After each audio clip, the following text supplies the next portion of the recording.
Good morning everyone. By the way, I am John Kevin Paunel at nandito po tayo ngayon sa North Ridge Vista, located po dito sa Sitio Bandik, Barangay Cabalanchan, Bacolor, Pampanga, at nasa harap tayo ng townhouse model unit. This model unit ay meron pong minimum lot area na 40 square meters at floor area na 48 square meters. Meron po siyang provision for 1 carport, provision for 2 bedrooms, may 1 toilet and bathroom po. By the way, if you want to know more details about this model unit, please don't hesitate na mag-subscribe sa ating subscribe button and follow nyo na rin po ang ating YouTube channel. So without any further ado, wag na po nating patagalin. Let's begin!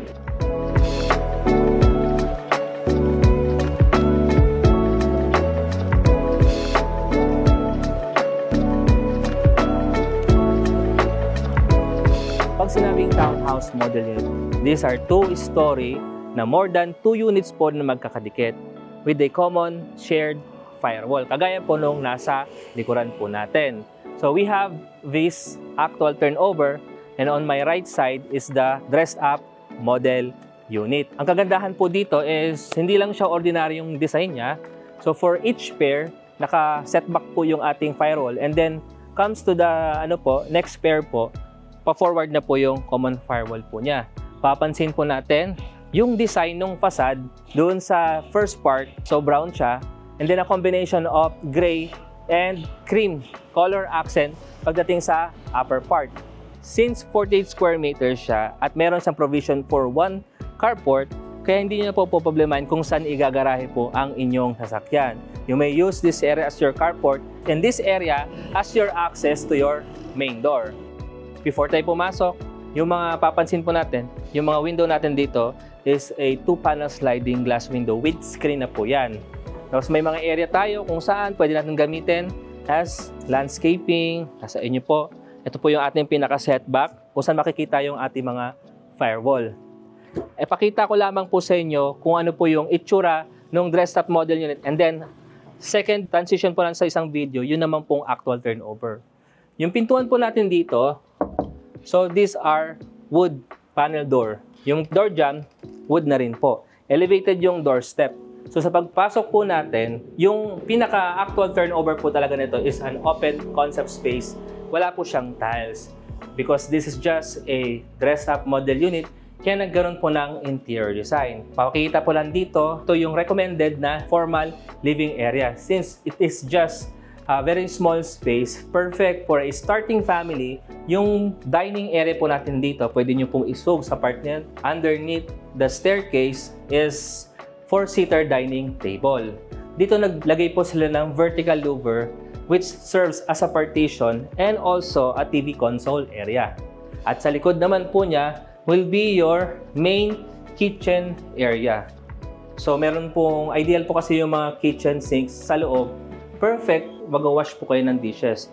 We have our stainless steel sink, faucet. Hindi po kasama itong cabinet, but in case na gusto niyo pong ganito po yung interested po nila ma-avail, pwede niyo pong gayahin yung ganito.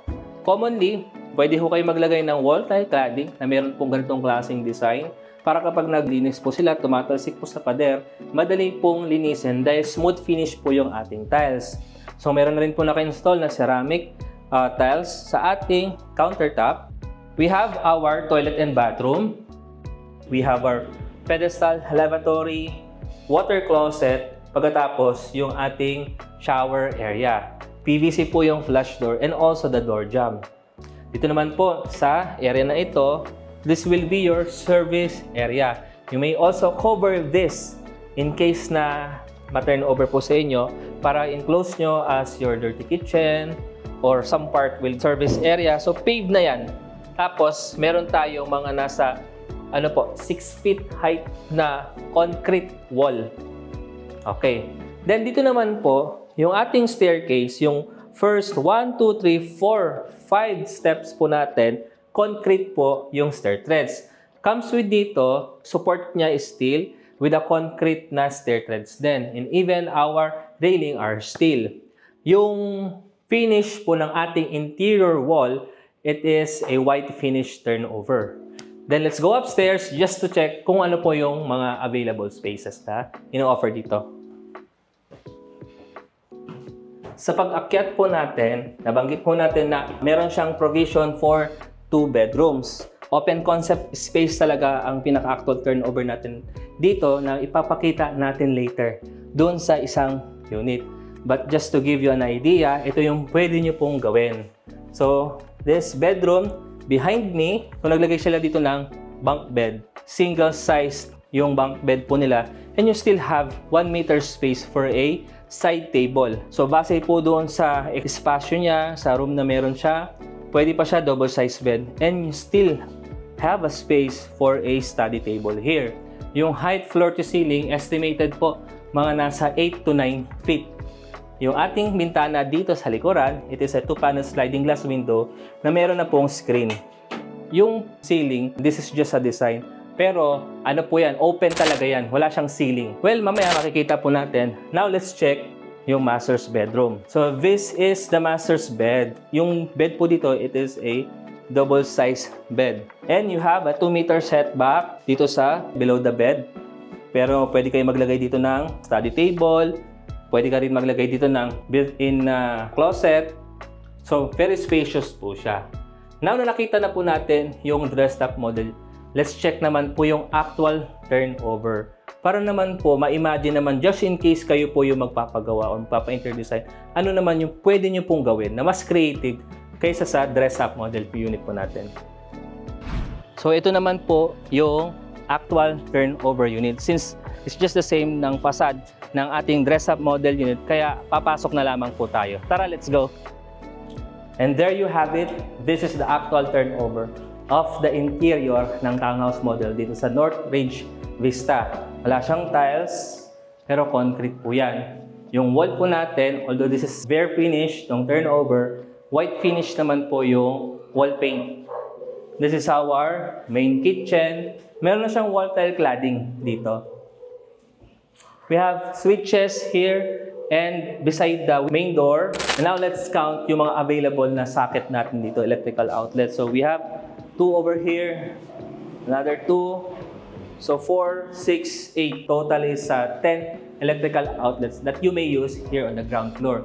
Yung height floor to ceiling, papunta ito sa metal deck po natin, mga nasa 10 feet yung height. So medyo mataas po siya. Kaya hindi po ganun kainit yung inside nitong townhouse model.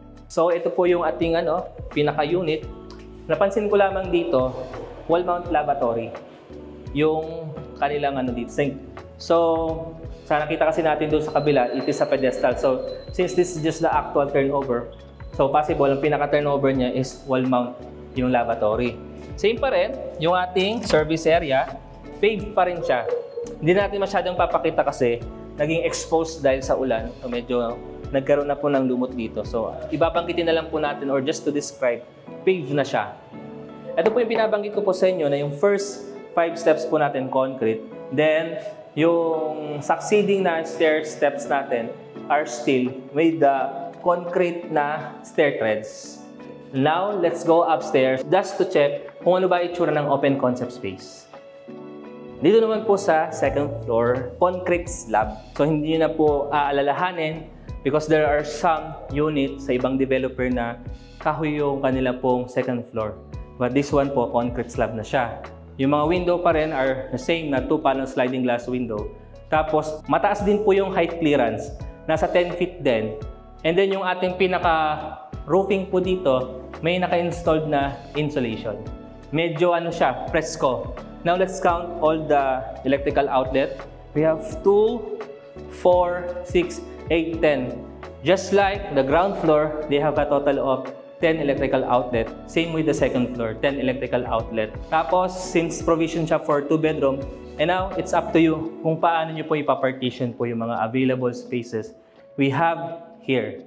So, nakita na po natin yung dressed up and the actual turnover. Let's go back dun sa facade ng unit po natin. And pag-usapan po natin yung other details.